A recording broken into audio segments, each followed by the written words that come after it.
Celebrate the incredible women transforming the game of cricket. Metrobank are proud to honour 3 amazing leaders through the Metrobank Champion of Girls Cricket Award. From Anna Davies at Chichester Priory Park Cricket Club to Emma Williams at Ammanford Cricket Club and Sarah John at Sefton Park CC. These women are accelerating action and driving gender equality forward. Check out their stories in the episode's description. Hello and welcome to the Wisden Women's Cricket Weekly podcast. England have announced their first squads of the summer and there are plenty of big calls. Sophie Ecclestone has been left out, ostensibly because of injury management, as has Maya Bouchier.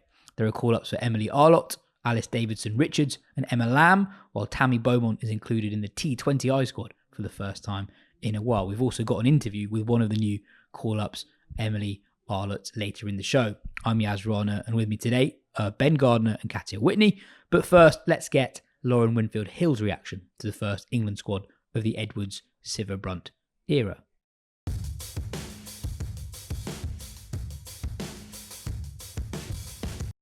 Lauren, we finally have our first squad of the new era, and it didn't disappoint. Headlines everywhere. I was noting down all the things that were interesting, and I think that I got to about 12 inclusions, exclusions, etc. But the headline news is that Sophie Ecclestone, the number 1 ranked bowler in the world, is not in either of the squads.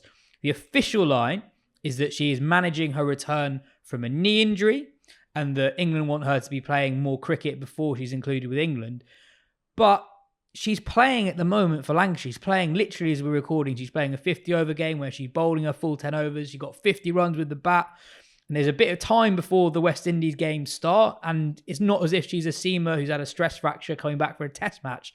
You know, that she's not been picked in the T20 squad when she could only be bowling 4 overs every couple of days. So what do you make of that exclusion? Because it's being framed as being done for injury reasons, but it seems to be more to it than that.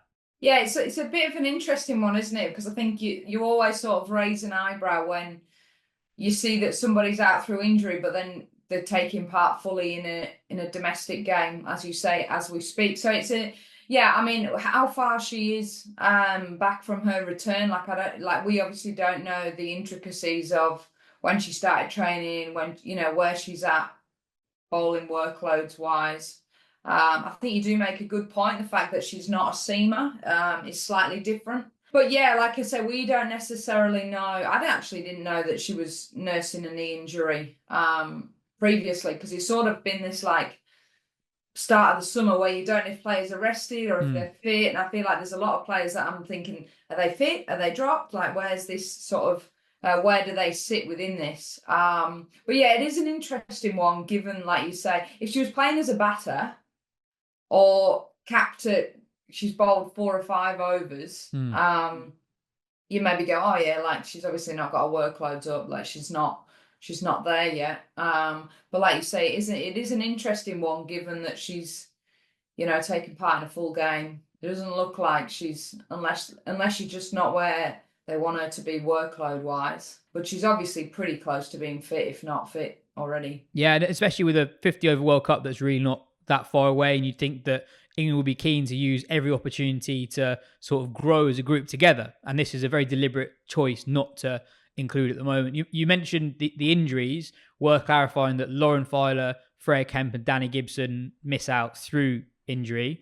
The other high-profile exclusion from the winter is Maya Bouchier.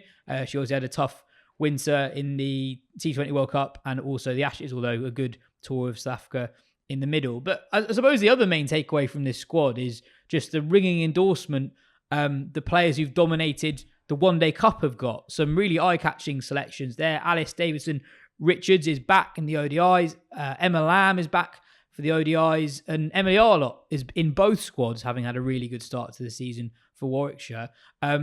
Lottie said that she would pick on domestic form, and she absolutely has. Yeah, and that's what I love about this squad. I think, fair play to Lottie. She's done exactly what she said she was going to do, and that was to reward who she thinks, who is currently the most informed players in the country.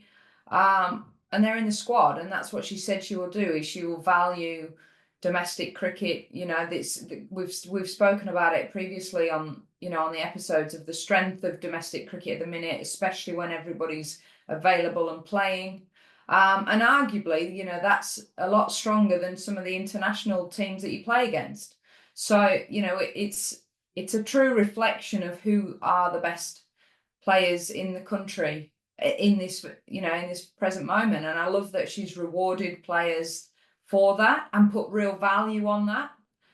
Because I do think that's something that went, missing the last few years. It was sort of, the same people getting picked, but not necessarily dominating domestic cricket. And if you are that good, you should be tearing it up. And I think particularly, all three of those names, to be perfectly honest, I think very much deserving based on what Emma Lamb has been in the absolute form of her life. I think even when she got picked sort of first time round, I think this is like Emma Lamb 2.0, isn't it? It's like Emma Lamb first time round. I don't think she was in the form and the real dominance that she's in now.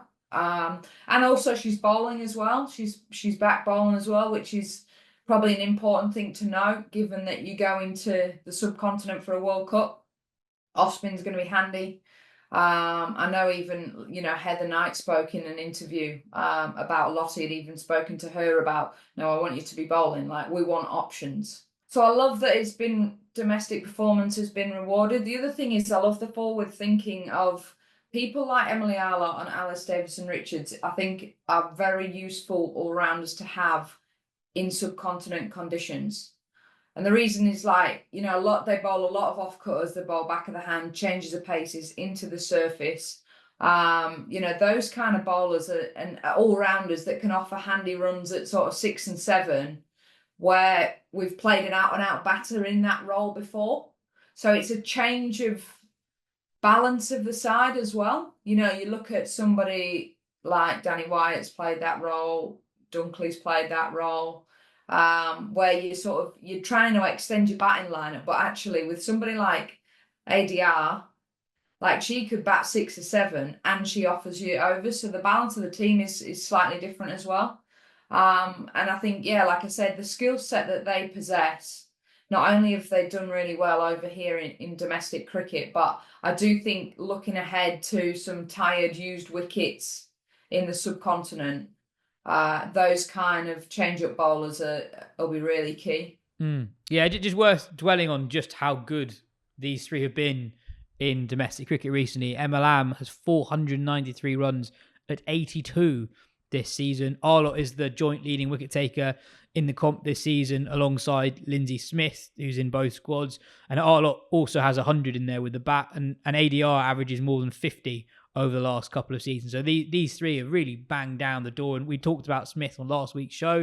It looks like she's going to get more opportunities under the new regime. Some other names to mention: Mahika Gore in the ODI squad, and Izzy Wong back in England colours for the first time in a while in the T20 squad. Obviously a few seamers missing, but really good to see those two youngsters back in the fold. Yeah, really good. I think it's great. Yeah, we all know what an asset Mahika Gore is, just in terms of that ability to swing the ball from 7 foot is just such a rare asset to have. I think she's going to be a great weapon if she can stay fit. She's going to be a great weapon for England, because you just want that variety in your attack as well, and I think she offers that. And I think, like we've spoken at length, haven't we? Like Izzy Wong, I feel like has had a torrid few years and really sort of come under the microscope. Not even been, like, at times not even getting in a domestic team or in a 100 team. But I think it just goes to show, doesn't it, where you give a blank canvas and everybody's starting from zero. It gives people, real confidence to know that what's gone has gone, and we're all going to be judged from here on in. So I think, like you say, it's very much on merit. I think we only spoke a couple of episodes ago, actually, didn't we, about like where's Lindsay Smith, because she wasn't on that like Oz A trip. I think we've sort of had that question answered, haven't we, in terms of she's very much in the thinking, especially because she's predominantly been known as a bit more of a T20 bowler and not as much in sort of 50 over cricket. But her numbers, like, she has just punched out consistent performance after consistent performance. And I think, she's a great fielder. She's a good all-round athlete. And like we said with the others, it's richly deserved because she's been very consistent for a number of years now. Yeah, and I think previously with Lindsay Smith, even when we've talked her up and thought she might get included in England squads, we weren't ever sure how prominent a role she'd actually have in the team. But now that Sophie Ecclestone's not there for the West Indies series at least, she's got a real opportunity to make her almost undroppable ahead of that World Cup in Asia because, she starts the summer well. She could be one of the first names on the team sheet. And looking at her domestic numbers, you'd almost expect her to nail down that spot with the opportunity she's got now. Yeah, and I think, full credit to Lindsay is when she has played, she has nailed down that spot. Like, it was it was hard to extract too many highlights from that Ashes series, but Lindsay Smith in the T20s, when she got opportunity, she bowled really well in all three phases of the game, in a very tough series against a world-class opposition. Almost because she's been so consistent and just gone under the radar and just done her job every time she's had chance. It almost like you forget about what she offers, but she's such a banker. You know exactly what you're going to get. She pretty much gets 2 or 3 foot with a miserly economy every time she plays, which, you need somebody that you can bank on to bowl, whether it's 4 overs or 10 overs for spit. And to give you that real control. And she does that. And I think, if you look at any other era or any other team, she would have played for England way more than she has. It's just that she's had this, roadblock with Sophie Ecclestone, and people, they're like, oh, we want one of everything. We want a leggy, an offie and a left armer. It's like, yeah, you can. Or you pick your 3 best spinners and whatever arm or angle they bowl at or which way they turn it. I think she's been unlucky. I think she could have easily played a lot more. And like you say, this is a big opportunity for her to just put herself a little bit higher up that pecking order. Just as we finish, there's a remarkable game happening right now. So at the time of recording, Surrey need 3 to win off 2 balls with 1 wicket remaining, chasing 347 against the Blaze. Beckenham, this year, Beckenham is just, like, you're down there. I haven't seen the ground and I haven't seen, like, the boundary sides or the wickets, but, like, what is going on? It's such a good pitch. It's such a good pitch. Short boundaries, but the outfield is rapid. So any time the ball gets through the infield, it just races away to the boundary. But I'll just, on this game, key figure in the run chase is Alice Capsey, 125 off 96 balls, 9 fours, 5 sixes. It's her first 50 over 100 in professional cricket. She's not in the ODI squad, but it feels like I'm quite comfortable with that. She's been given the opportunity to be like, right, now you play a good run of games for Surrey. Show us how good you can be in 50 over cricket, and then we'll pick you, rather than rushing things. And that feels like what they're doing at the moment. They're not rushing anyone to do anything. Yeah, I agree. I like this move as well. I think just give her time to learn the game and the tempo of 50 over cricket. Like, I feel like we've spoken about this before as well, as like she's played a lot of, quite a few games of 50 over cricket and not really cracked it. Her numbers aren't great. But she hasn't played a lot. Like, she's come through this era of T20 of 100, and she knows the tempo and the game of that. And she's a future. She's a now project, but she's a future project. Like, she's going to play in 50 over World Cups. You don't have to rush her to get in this one. That's fine. Like, she'll probably play in the T20 World Cup. That's the next T20 World Cup. But the next cycle of 50 over cricket, she'll have played a lot more. She'll know her tempo. She'll have scored handfuls of hundreds. And there'll be players who won't make that World Cup. There'll be players who retire. Then you bring in it's like, I spoke about it last time, innit? It's like you're releasing people into the wild who have not had any experience of this format at a lower level, and then go, oh, why are they not doing very well? Why do they average so low? And they're such a good player. It's like, well, they don't know how to do it yet. If you're there and thereabouts this 50 over World Cup, fine. If you're not, don't worry. You probably play another 2 or 3, if not more, further down the line. Last ball in the game at Beckenham. Gregory on strike. This is like live stream, mate. We're giving the. I think it's going to be a tie. Yeah, it's a tie. Driven down the ground.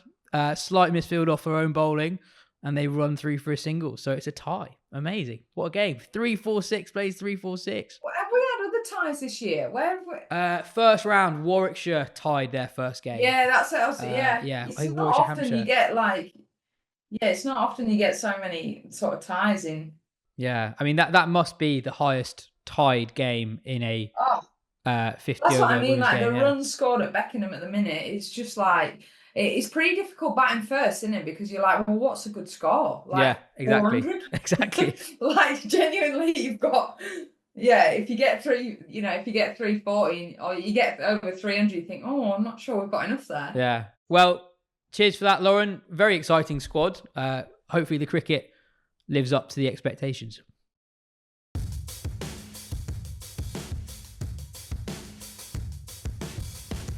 Before we continue, just on the Ecclestone point, it is worth spelling out just how far away the end of the West Indies series is. They've opted not to have her in a group for a series that finishes on June the 7th, when she's playing now, and there's a World Cup not far away. We're going to look to get an official word from Lancashire to get their answer on the exact status of Ecclestone's knee. One aspect of the two squads that Lauren and I didn't address was the return of Tammy Beaumont to the T20 fold and Danny White-Hodge going the other way, an all-format regular at the end of the Lewis era, now just T20 only. Katya, what are your thoughts on those two selections?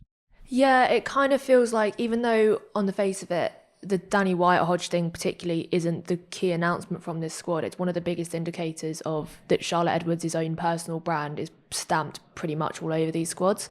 Under John Lewis, Danny White-Hodge was brought into the ODI setup and she was brought into the Test setup. I think she played every Test under John Lewis that England played, despite having not really performed domestically at a List A level in a couple of years, and she hasn't really banged the door down while she's been a part of that ODI squad either. And then this season she hasn't scored a half century for Surrey, and Surrey have been in some high run scoring games, especially at Beckenham, and no one should be doubting Danny White-Hodge's prowess, I guess is the right word, as a T20 player. She is one of the best T20 batters in the world, but as an ODI player, she's never really had that history of delivering.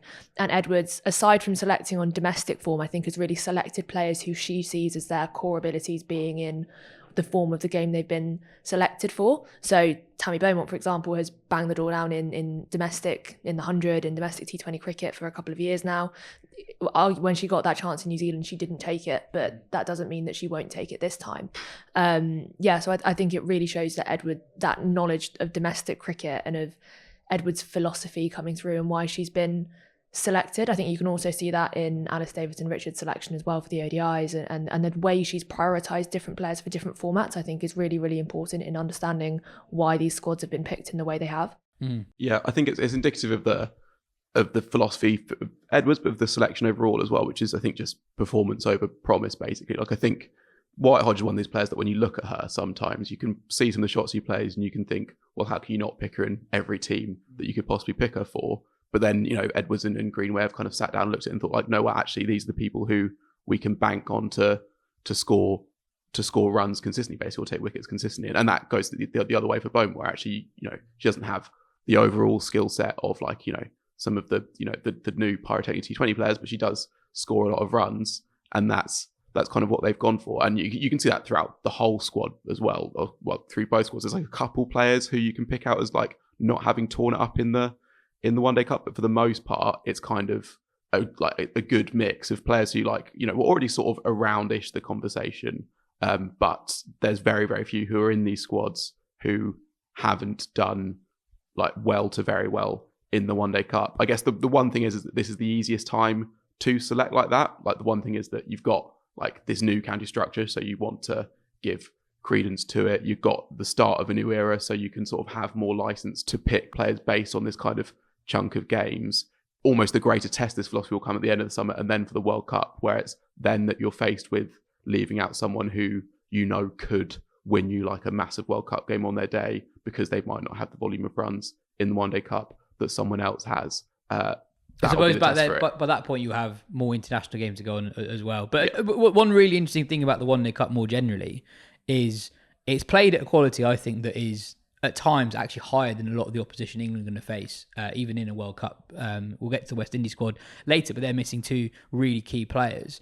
And I think it matters on a few levels. It means that you can really put emphasis on performances in the One Day Cup.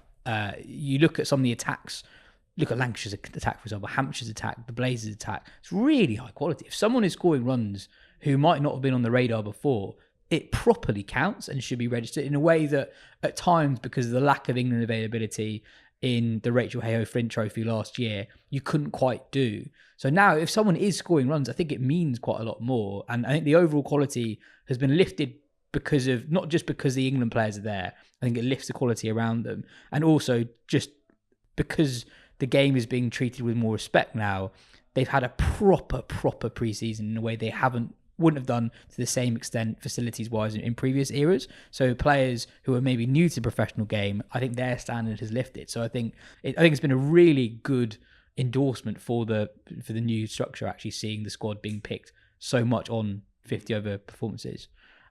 You mentioned Lydia Greenway. The selection is being done differently these days. Lydia Greenway is the new national selector. She's part of a selection panel that includes head coach Charlotte Edwards, managing director Claire Connor, and performance director Jonathan Finch. Nat Sciver-Brunt will be consulted before the panel meet, but will not be involved in the actual selection of the squad. She will, of course, be involved in the selection of the 11. I always thought it's an amazing job being a selector. You have all the power, but you don't do a lot materially. You're not actually working with players from game to game. But I think it's really good to have an authoritative voice outside of the playing group, someone who can come in and give external views, and can make it their full-time job to consult as many people as possible. What do we think the 11 will actually be for the ODIs? I know the T20s are first, but the ODIs have a World Cup around the corner in India. Katya, what do you think the England team will look like in the 50 over stuff? One of the things about the squad is, again, the core is the same, so I don't think there'll be too many changes from what or imbalance from what the previous ODI squad was. I do think that Emma Lamb will get the nod to open. I know that you think that Amy Jones will be opening, following on Lauren's I think theory. it's more that I think England, Lauren's point is more that England definitely view her as a possible opener based on how she's been used, both for the Blaze, but also in that intra-squad game at Loughborough as well. Yeah, I think the thing with Emma Lamb is she's a less flexible batter, so if she's playing, she will be opening. And I think she'll be opening with Tammy Beaumont, and then you'll have the continuation of Heather Knight at 3, Nat Sciver-Brunt at 4. At 5, I think there's more open to flexibility, so Alice Davidson-Richards could bat at 5. If selected, she could also be alternated with Sophia Dunkley, depending on the balance they go with below and the all-rounders they play. Amy Jones will stay as keeper, and then the bowling attack, your locks are Dean and Smith, you'd have to say, Lindsay Smith, Kate Cross, Lauren Bell, and then Mahika Gore will come in and alternate for one of those two. Sarah Glenn maybe comes in, and then that number 7 position comes a bit more fluid. So you could have an Emily Arlott at number 7. It might be a position too high for her, but if she plays in the side, you'd imagine it would be at number 7. You could even have someone like Sophia Dunkley coming in that low, because of the flexibility that if you pick an ADR up the order and alongside Nat Sciver-Brunt that gives you. And you could also have Sarah Glenn coming in and alternating. So outside of those locks, I think there'll be quite a lot of flexibility in terms of where they have those batters and how they alternate them. It feels like they don't have masses of flexibility at number 7. There's not a huge number of all-round options that can bowl loads of overs, other than Sciver-Brunt, obviously, who actually might not be bowling at all in the West Indies series. It looks like it's going to be ADR or Emily Arlott, who Katya says might be a position higher at 7. Yeah, and also then if you're looking for top 6 options, as Katya says, ADR can go up there, but if they view her as 7 is like her limit, then you've actually got the top 6 kind of has to pick itself at that point. So it's a slightly curious squad from that point of view, I guess. But I wonder if I do share the possible doubts over Arlott at 7. Obviously, she did make that brilliant 100 earlier this season at 7, but I wonder if they might think well, we want to find out about this player, let's put her at 7, see how she goes, kind of thing. And possibly similar with ADR at 5 at some point in the series. But yeah, you're right that as much as there's quite a lot of intrigue in the series, I think that the 11 nearly picks itself, I guess. If Smith plays, given how good she's been, Cross and Bella, obviously the attack leaders.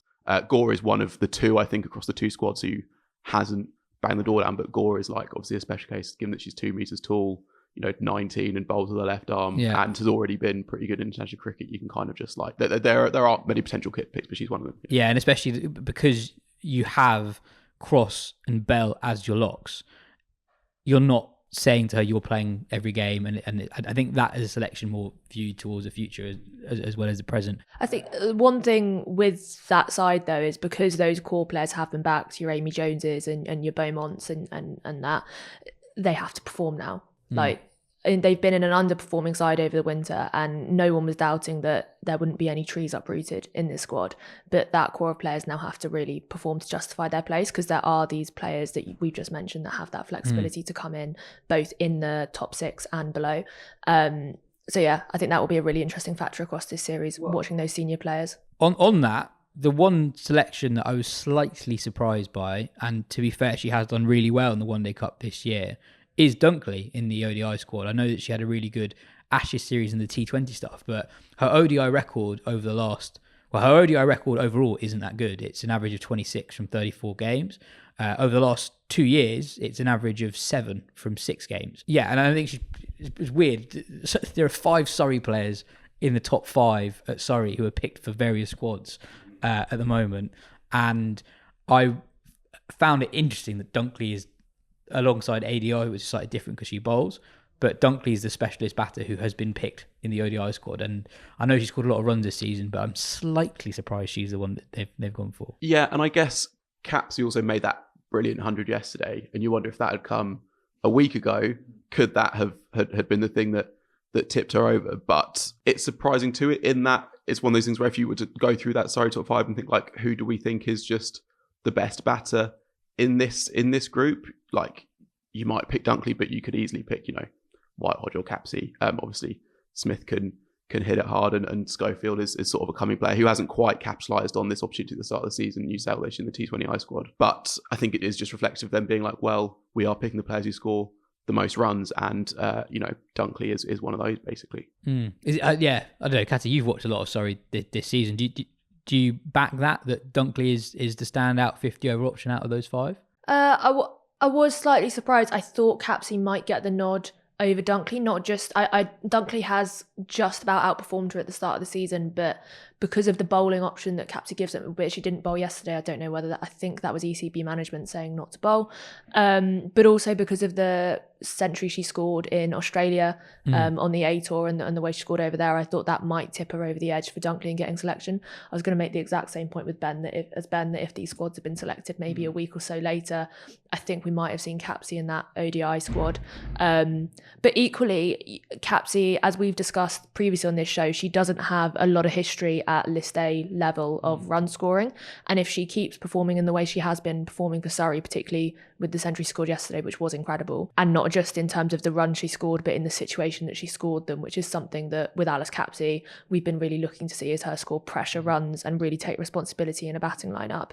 And if she keeps putting in those performances for Surrey in the One Day Cup, I know there's only one more round and then it breaks for the T20, but she will be in that ODI squad by the end of the summer, or she'll be in that World Cup squad. I have no doubts about that. West Indies, by the way, announced a squad the other day. Chanel Henry and Deandra Dottin both missed the tour through injury, 2 hefty blows for the tourists.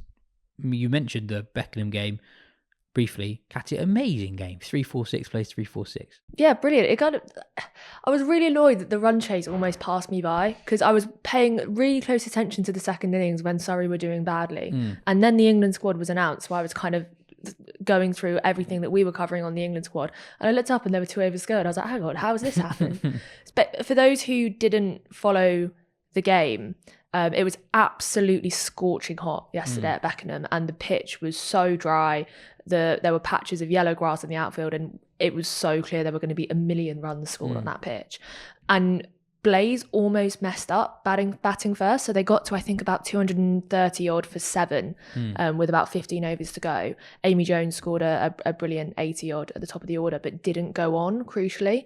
And Georgia Elwys comes in and bats amazingly. Absolutely peppers she was going down the ground a lot and using sweep shot. It was it was amazing innings. And she scored 88 and got the Blaze up to 346, I think, or nearly 350, which at the time she came in looked a really, really remote possibility. And Surrey never really got going in the chase. They had a lot of starts. So Dunkley made a start, Danny White-Hodge made a start, Schofield a start, and no one really went on. And by the time it was halfway through the innings, Capsey was still there, but she was rapidly running out of partners. And I was doing a commentary stint in the middle, and at that point we were really eyeing up an early finish, because I cannot describe to you how hot it was standing on that balcony. And as I said, I looked up with 2 overs to go. Capsey scored 125 off about 95 balls. Really incredible innings. And she was the 9th wicket to fall. And when she was out, they had 5 overs to go and they needed 40 runs, which, with your number 10 and 11 in, with Danny Gregory and Alexa Stonehouse batting, is still a really, really remote possibility. And somehow they managed to get them down to needing 2 off the last ball. Yeah, and they managed to get a single. Match was tied. Exactly the same scores, because they were both 9 wickets down, I think, as well. So it was a proper tie. Yeah. No super overs. It was an amazing game of cricket. Yeah, amazing start to the One Day Cup more generally. 2 ties already, loads of epic run chases. Ben, since we last recorded, any other highlights from the One Day Cup? Like that's definitely the standout game, and actually it was by far the standout yesterday on, what was otherwise one of the days where there were a few more like things that were closer to blowouts, I guess. It was a good day of action last Sunday, I thought, where, nothing, I don't think anything this season is quite compared to that game yesterday, but you had Hampshire winning by 17 runs, down by 3 wickets, Lancs by 4. It's continued to tick along where like pretty much every game is providing something different. And also the one thing I noticed on yesterday's game is that there were 15,000 watching on the live stream. 19,000 in the end, yeah. Wow. Yeah, which is, that's as big as you get basically for a good finish in English domestic cricket on the live streams. So just on that, so on Sunday, I think it was Sunday, when Surrey were playing Somerset, I think that was on Sunday. That was on Sunday, correct. There were more than double the number of people watching the Surrey-Somerset women's game than the Surrey-Warwickshire men's game on the live streams.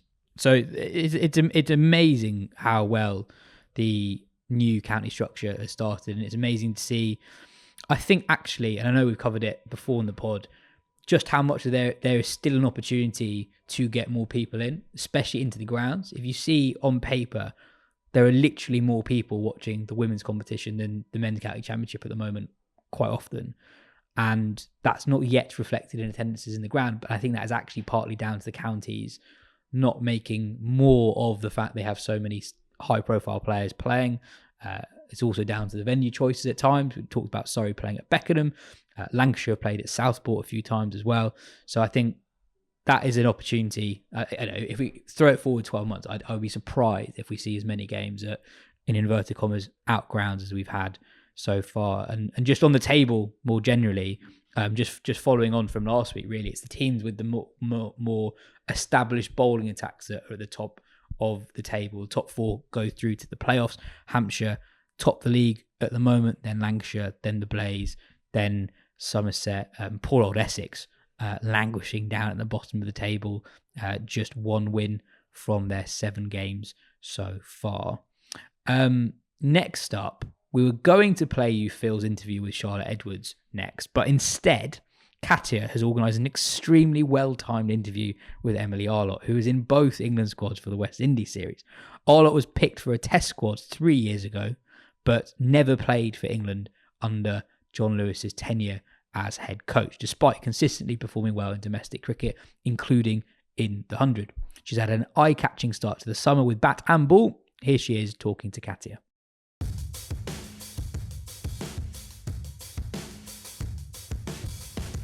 So congratulations on the England call-up. How did you find out you were selected in both squads? Thank you very much.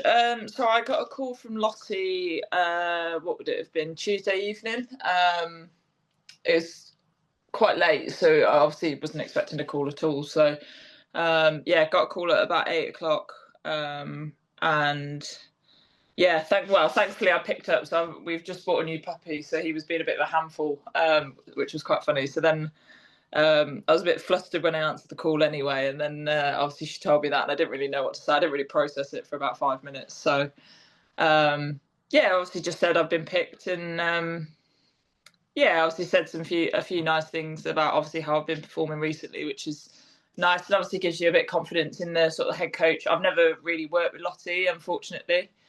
I've always been unlucky to miss her whenever I've sort of been around squads and stuff. So I just said I was really excited to work with her and sort of see what she's about. I guess when you see the name Charlotte Edwards pop up on your phone at the minute, there's only one reason that could be popping up as well. Yeah, well, to be honest, I didn't really, it sounds really stupid, but I didn't really think about it. I was just I honestly was like, why is she calling me?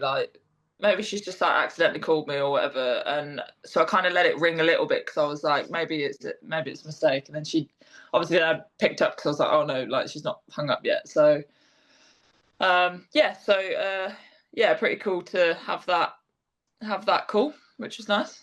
And with Edwards having been appointed new head coach and everything around that, it kind of feels like players have really taken it upon themselves to seize that as an opportunity across the domestic season in the last couple of weeks that it started anyway. And we'll get on to your own start in the next few minutes. But have you really felt that around the atmosphere at the start of this season, that players have sensed that opportunity that might not previously have been there is now very really there? Yeah, definitely. I think it's obviously an amazing thing to have somebody in that sort of position saying that, doesn't matter who you play for, what you do, if you're performing and, and that's kind of what counts. Everyone kind of feels in the game. Whereas obviously previous, it's kind of always been, you've had probably a couple of anomalies, but it's always been people that have been contracted. And kind of the team setup has always kind of been pretty much the contracted and then maybe a McDonald Gay or someone who's come in to the squad. But no, I think it's great, and I think it's great for the game. It just pushes everybody and gives everyone that, why can't it be me sort of mentality, and I think that can only be great for the game. And it's been amazing to see the difference in the standard of the games, even in the 6-7 games we've played already to the last few years. Teams are getting 300 without really sweating now, and we would have been crazy to think we'd even get above 250. In 180 used to win games in regional cricket, so it's just a different mentality now. And for a player like yourself who has been previously involved but not centrally contracted, who's a little bit older now, got a few more domestic seasons under your belt, has that been kind of frustrating or has that group felt less attainable for you compared to the centrally contracted players or younger players who are making big noises?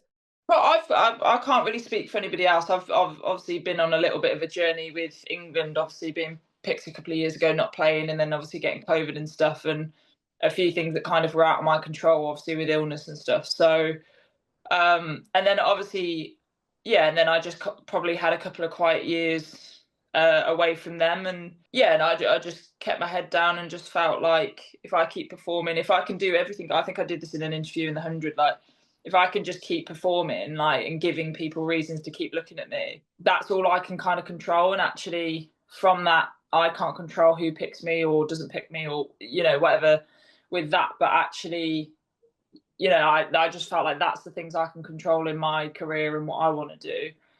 If I get selected, which obviously is fantastic, I'm really happy. But I felt like that was a real bonus to the game. I've really found sort of my straps in the last few years and really worked out myself as a cricketer. And I think I'm probably 10 times the cricketer I was when I first got selected. And I think I'm a big believer in everything happens for a reason. And actually the fact that, without knowing it, obviously back then I had a few years where I really struggled with the fact that I felt like my chance had gone, and I kind of had to come to terms with that because I never felt like I was probably ever going to get looked at again. And then obviously Lottie coming in and then kind of coupling that with having a good start to the season is just obviously really refreshing, and it's just a nice take on actually kind of reaping the rewards of actually buying into being, consistent at regional and just trying to keep putting your hand up. And as I said, that's all you can really do, to be honest. So why did you feel like you were never going to get picked up again? Because in the last few seasons of the Charlotte Edwards Cup and the 100, you've been in and around the top wicket takers and performing consistently. I think when you're out of the bubble of, probably England conversations, you don't really know what gets said or what doesn't get said. And I think, so you kind of just have to assume what you believe as, maybe the reason why you're not getting picked. And I just felt like, you know, when I first got picked, I think I was 22, 23. And then a couple of years have gone by. I've just turned 27. And I kind of felt like, you know, with the way obviously I had COVID and stuff during that test match, I just felt like it was kind of the stars just didn't align, and there wasn't a lot I could do. And it was a really tough time. I'll be honest. I really probably for the next year was in an absolute hole with it, but probably didn't say too much about it. But yeah, like I just felt like I was probably, you know, 27's not really.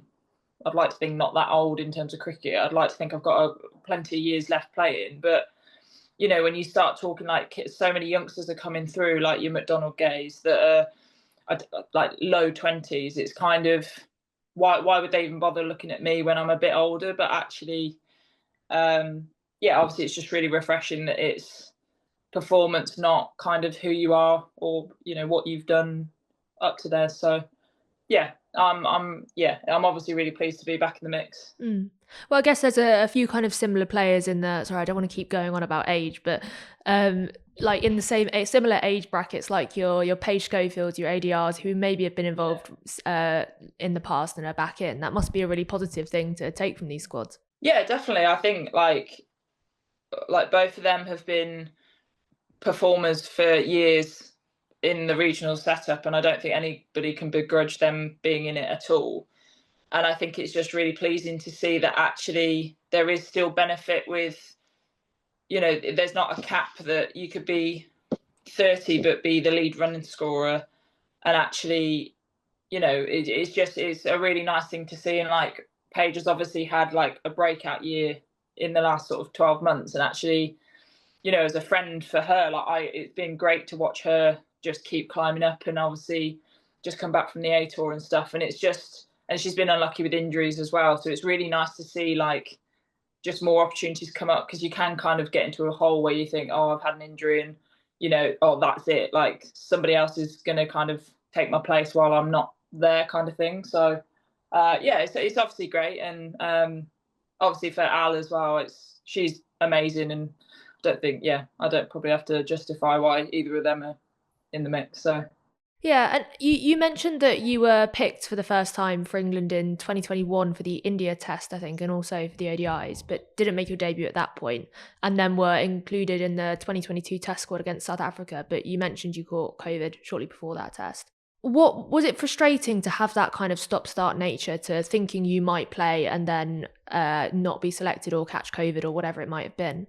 I think obviously selfishly I was I think the India series, like the test match, I think it was like the week before I just got that fifer against the Vipers. And I think personally, I'm so grateful I didn't play. And I know that's a terrible thing to say, but I think looking back now, like had I debuted, I think I hopefully would have had half the impact I would love to have going back into it now, because of what I've learned and experienced and kind of gone through off the pitch as well as on the pitch. But and like, yeah, obviously the South Africa test match still to this day haunts me. Like it's just, you just sit in the whole what if, and you never know if I ended up being healthy and fit, that, you know, there's still no guarantee I was going to play. But it's hard when that choice gets taken away from you through like injury or illness. And yeah, and you just never know when you leave somewhere whether that will be the last time you get to experience something like that. So it's more just kind of being around the group and actually getting that experience of being around you in that Sciver-Brunt. It's like being around those big players that actually, you know, when I was a youngster, I used to look up to them, and I still very much do in terms of the way they play their cricket.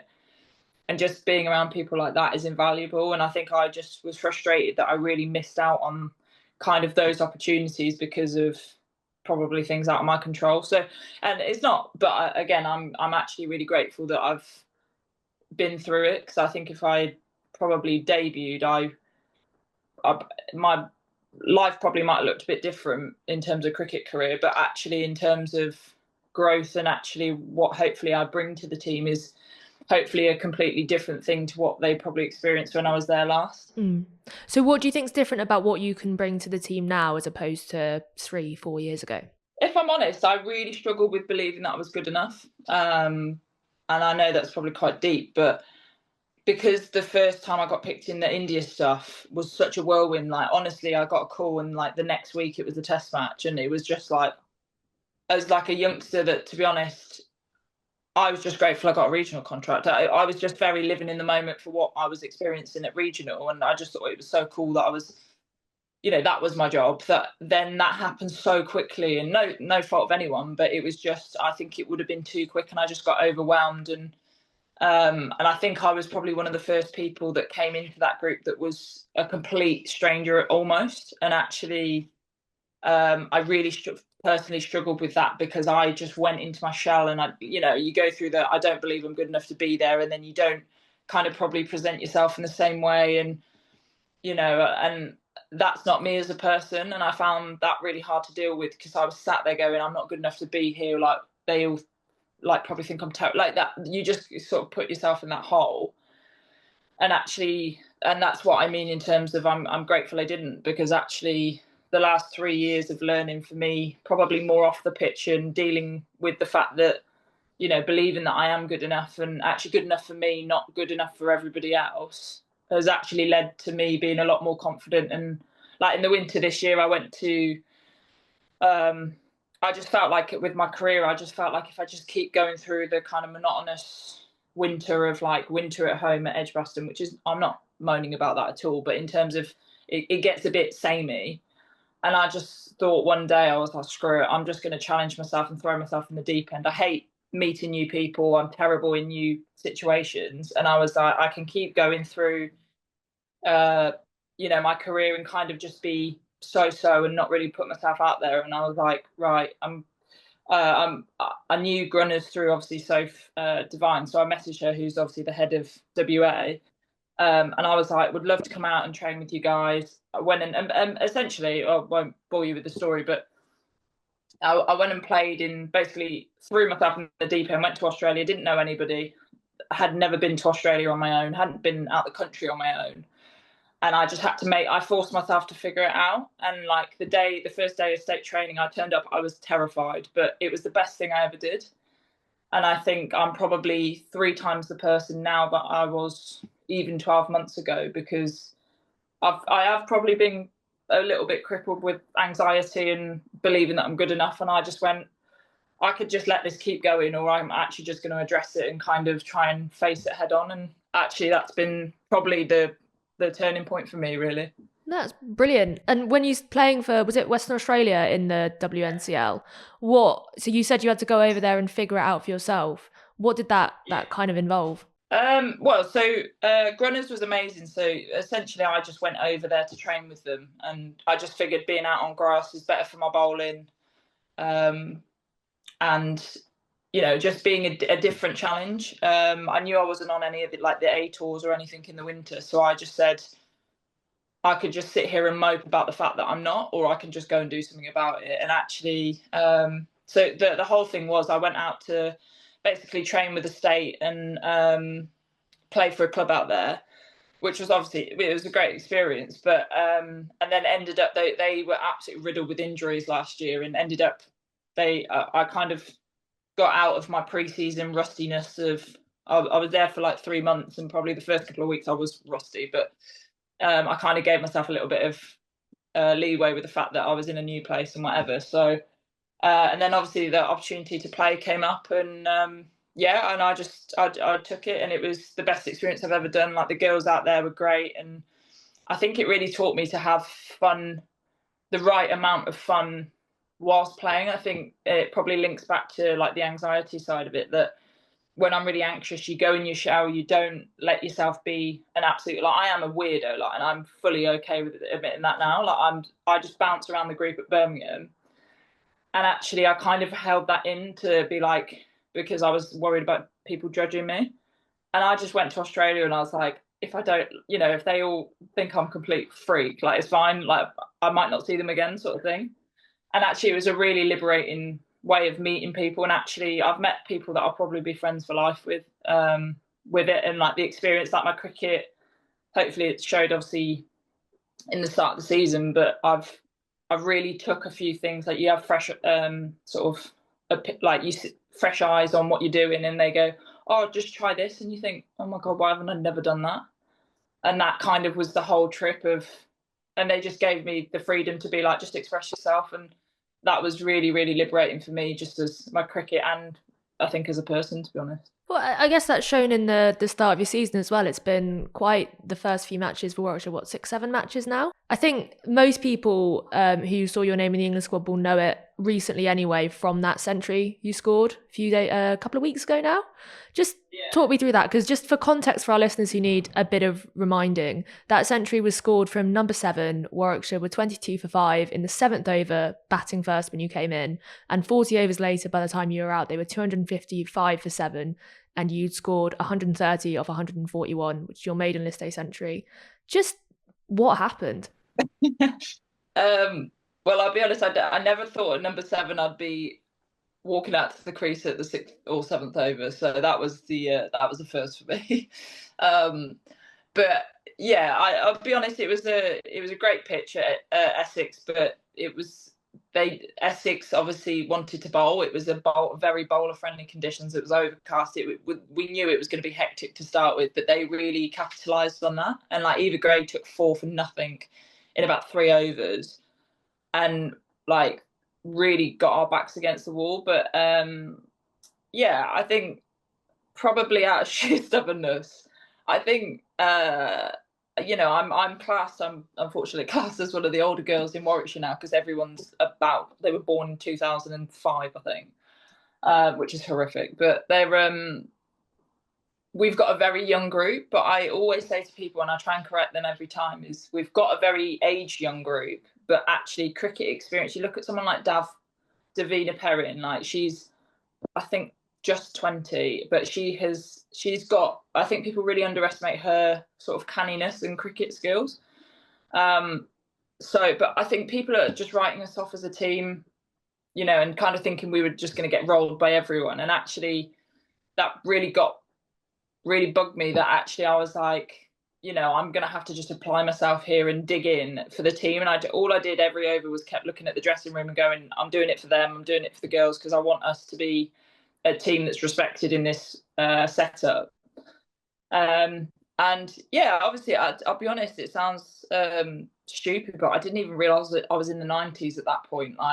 And that's just kind of the way I am as a person and a cricketer. I wouldn't have cared if I nearly got run out on 99, but I actually wouldn't have cared if I did. Like, it was one of those things that the 99 runs were more important than my own century. But obviously it's nice to get that and actually ultimately win the game. But I'm a big believer in, I don't really care if I take a 5 for if we lose the game. So for me, it's more what that impact does for the team.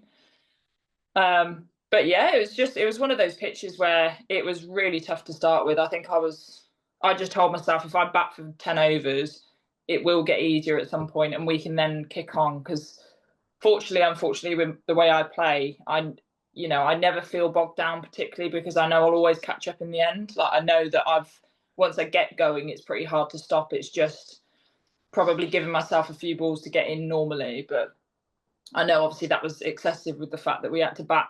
Me and Brewer had to bat for such a long time. But yeah, obviously I'm really proud of the achievement. But, it wasn't just me, I felt like, that won that game. Obviously that was a kind of a big sway in the way it ended up. But Brewer, I think, probably got unrecognised a little bit with the fact that I got runs, that she scored a 40, 45, I think.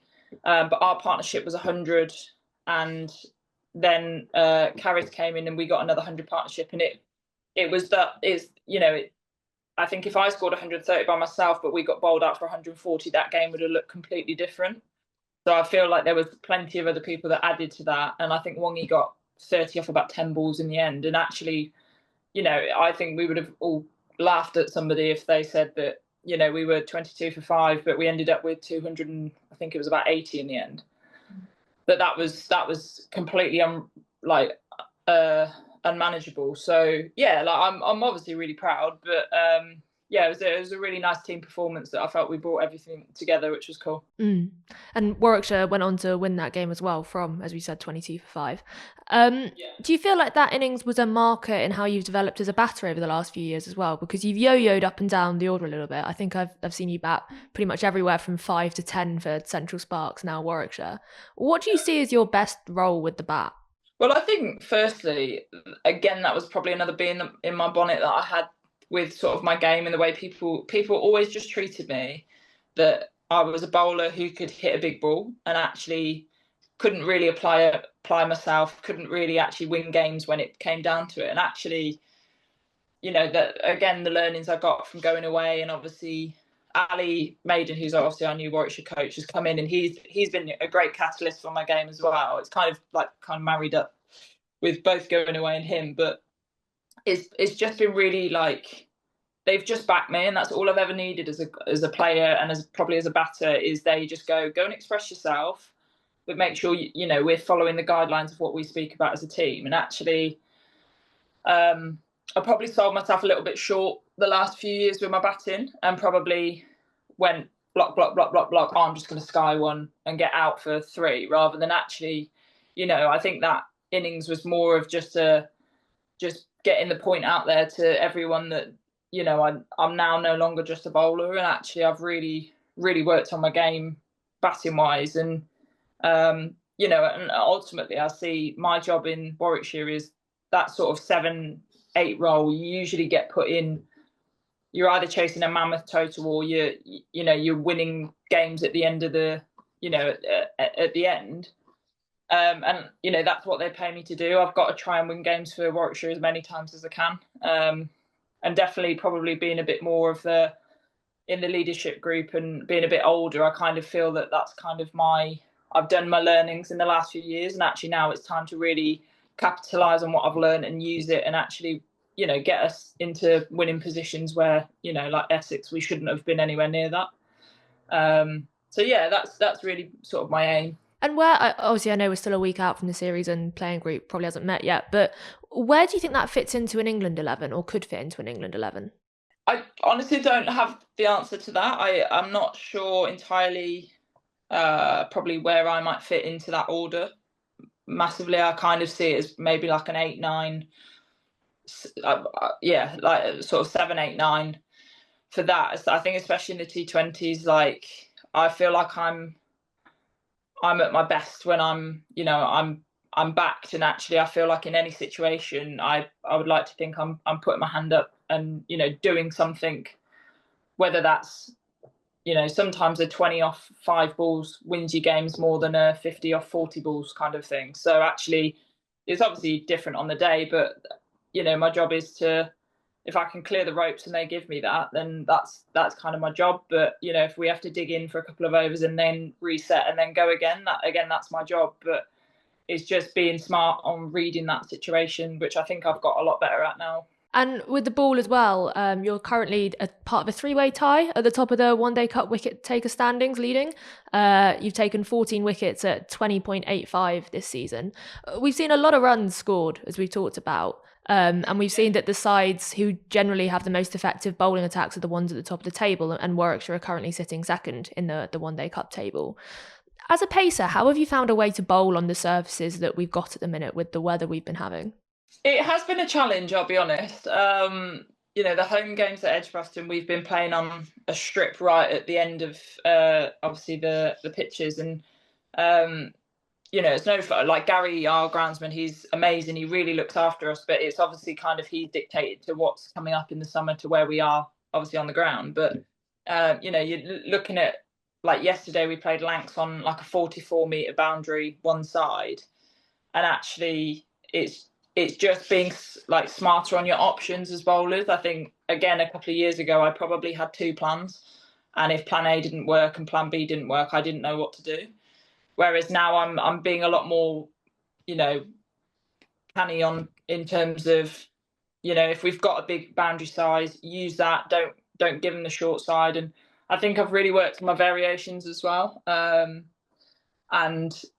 I think that's ultimately important. I think I probably had, again, 2 balls, I'd go pace on or pace off, and that was pretty much it. Whereas I'm using my lengths a lot better now, and it's just kind of, again, because I've had 3 years of experience of playing games and, you know, sometimes not coming on the right end of it, you learn through, unfortunately, bad experiences what not to do in certain situations. And I feel like I'm just reading games better. And obviously I've got quite a big role at Warwickshire, you know, pretty much come on first change if the ball's not swinging. And then at the back end, I almost know that I'm going to bowl in some capacity. So I've always got sort of plans throughout the game.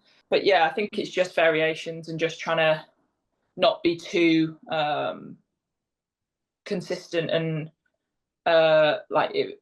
if batters can read what you're going to do, you're probably going to get taken apart. So it's just trying to be with the same field, having 3 different options of balls that I could bowl, and just kind of going through that, really. And just to finish up, obviously very early days at the minute, but this is the first series of England's new setup. There's a series against India to come after the West Indies this summer, and later in the year a World Cup out in India.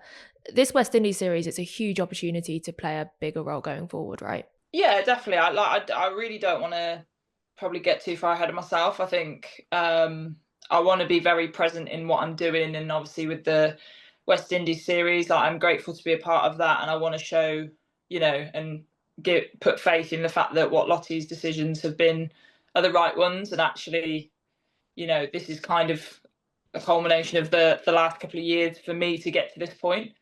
But yeah, it's probably just not trying to think too far ahead. Like, there's no point worrying about selections for other series if, you know, it doesn't go well this time. So it's just trying to be really clear on, actually, if I'm consistent and work on what I'm doing day by day, hopefully long term it pays off. But I don't want to, you know, I would love to be more consistently around the group in every format. And actually, the only way I'm going to do that is consistently prove that I should do that and I deserve to be there. And actually that comes through performances. So I've just got to make sure that I'm, you know, performing and doing the right things at the right time. And like I said, that's all I can really control. Well, best of luck for the series, and thank you so much for speaking to me today.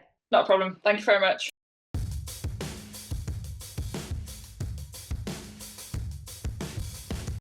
That is everything for today's show. Thanks, Ben. Thanks, Katya. This has been the Wisden Women's Cricket Weekly podcast. We'll be back with a preview of the West Indies series next week.